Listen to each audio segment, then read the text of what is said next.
Can murder ever really be funny? Believe it or not, on Broadway, sure. In fact, it can even be set to music.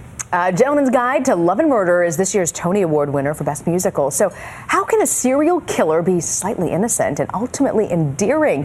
Here's ABC's lifestyle editor, Genevieve Shaw Brown. It's not very often that an audience falls in love with a serial killer, but that's exactly what happens at the Broadway hit A Gentleman's Guide to Love and Murder. If this show's going to work, you have to like the main character. It's his story. What I came up with was bring them along for the ride, sort of on his side, the underdog. If you've ever been told you can't, you're on Monty's side. I am the next Earl of Highhurst. Penniless Monty Navarro, played by Bryce Pinkham, loses his beloved mother and finds out the family secret. He's an heir to a fortune, and just 8 people and murders stand between him and riches and revenge. The Tony Award winner for Best Musical's murderous plot is filled with not horror, but laughter. And much of that laughter comes from the show's other star. Oh, I don't understand the poor.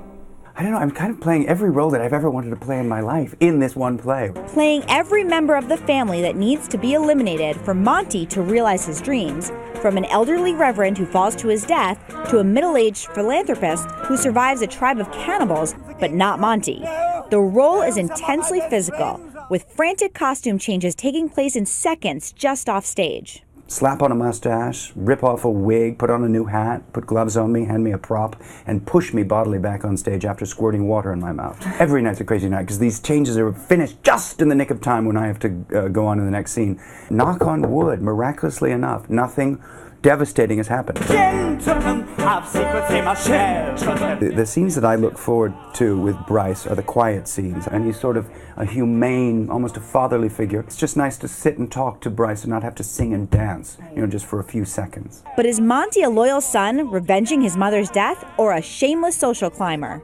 Turns out, it's both. First 20 minutes of the show are like the rules of the game are being placed, and then once you start playing, it gets to be really fun. That first murder is sort of like when the cork is popped. I just love that when the audience goes, oh, now we get the game. Genevieve Shaw Brown, ABC News, New York. I would love to go see that.